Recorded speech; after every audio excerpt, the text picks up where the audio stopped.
What's up, everyone? It's your girl Anita flying high, and you're tuned into another one. City 2, Barca 0, match day 1 for them in the Champions League. It ended up working out pretty well. Super happy. Super happy for them. The first half, City were playing, they played so great. In the lineups, we had a surprising starter, Layzell. As you see, she ended up scoring, and she was player of the match for City in her own way. But she was the fullback next to Kirsten on the opposite side of Kirsten. Layla wasn't available today, so it was her.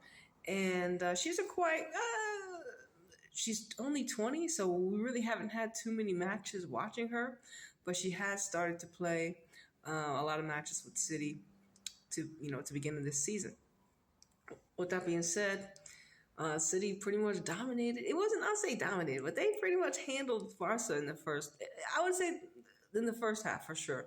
Barcelona turned the ball over so many times I couldn't count, and it was very surprising because City. It's like City were with them every time the ball went out to a player. They were pretty much when they received it, they had someone on them. Hasegawa had the job to mark Bomati, and she did well. Graham Hansen was a no-show in this match, a little bit towards the end, even in the second half, and also towards as City started to make change. Well, Barca made the first two changes early. She started to get a little bit more involved in the game, but they kept her pretty much, out of the match, and that was Kirsten's matchup. So I was really happy. I think Hemp did a great job just relentlessly running at this back line of Barca. Kata Coyle definitely was an MVP for Barca in this match too. She had to make some saves. How many opportunities did the City miss to get ahead of Barca early in the game? Many. They had at least 3 or 4 chances. They could have put Barca 5, 6, 7. Honestly, City could have scored at least 5 goals on Barca in the first half. They created so many chances. Even at halftime, they showed us mainly City opportunities. Graham Hansen had, I think, 2 shots. And also, Alexa had a shot in the second half, I believe, when it was still 1-0. It was 1-0 for a long time until the 77th minute. You know what I mean? A long time. Barca had plenty of chances to get one back. But similar to Barca and City, they play similar. And I feel with Barca's changes, Paydae didn't really get any sniff on the ball. I like that she was relentless, making Alexandria have to run back and chase her. She was definitely a player where, she's going to be tirelessly running and just trying to stretch that back line just to see if she can get an opportunity. She almost did. And yeah, I think both teams did well, I feel. There were moments when, especially when Barca countered, I was like, man, they have the quality to finish any opportunity that they create for themselves, And they 17 shots, 6 on target, but they weren't able to produce. And their passing was good. I think it was a B+. Usually, they're always passing well, but I'm really happy for City because this game was, I'm not saying dominant, but it kind of in a way it was.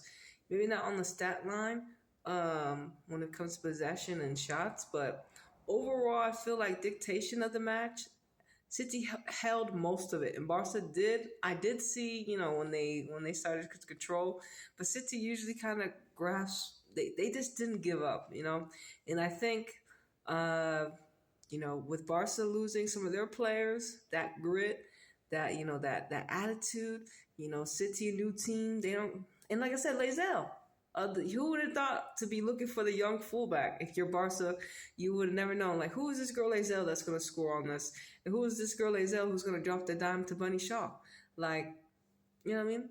There was one incident where Bomati, it was I think Bomati had got passed the ball from either Kira Walsh or somebody.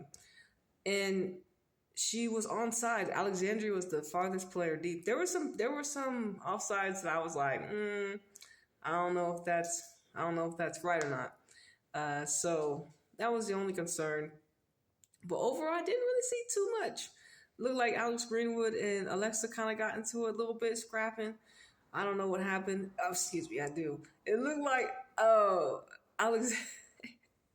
It looked like Alexa was running for the ball, and Alex Greenwood gave her a little bump before gave her a bump, and she did not like that. And I couldn't. There was some videos floating around. I guess I would have to actually look to see what actually happened when the altercation. Alex tried to help her up, but she was not having it. So she was, you know. So luckily, nothing of that happened. Uh, like I said, Beaumonti, we kept her pretty quiet, similar to Patry, and they wanted to play. Barca wanted to play their. This was their best team, maybe I thought. They wanted to play their three with Graham Hansen. They wanted to play Walsh as well, so they had to play Alexa out of position. I thought this was going to help City as well. Layzell had to match up against Alexa. I feel like she did well, but just in general, you're playing her out of position. So this benefits City. And moving forward in the second leg, hopefully Barca change some things because I think Barca should have scored some equalizers on City. They're lucky. City are very lucky that Barca didn't score the chances that they did. And that's the one thing, that would probably be the one thing that I didn't like about this match. When the teams, both of them had clear chances to score, they missed them.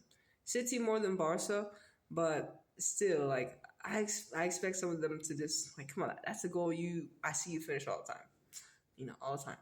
But Jess Park, man, Mary Fowler, the combination between those two players in their own right, this was a great game for Jess, just in her ability to hold the ball and move the ball up. And Hasegawa, everyone played well. Just, I was super excited.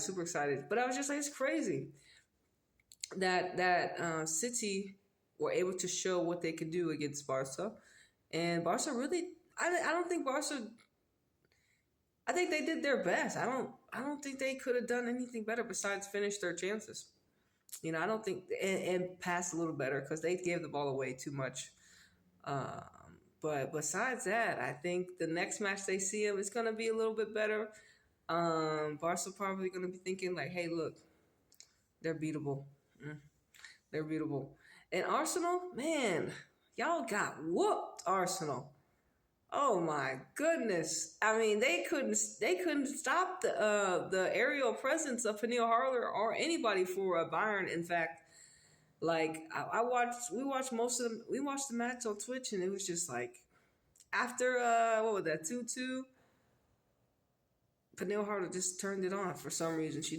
I wonder if what happened was Schürrle came into the game and then it freed her up a little bit more. More of the attention was on Schürrle, and this is how it allowed Peniel Harder to get, she got 3 goals in the second half, bro. It was like the 72nd minute, the 77th minute, not the 8th minute, and then I think she scored in like the 85th minute, Peniel Harder. It was 5-2. 5-2. Of course, Lyon beat who did they play Lyon? Galatasaray, something like that. The Turkish team. And then AS Roma snuck past Wolfsburg 1-0. But overall, I think the Champions League, especially for City, started off real well. Anyways, y'all, it's the recap. Man City 2, Barca 0. And I'm going to see you on the next one. Deuces.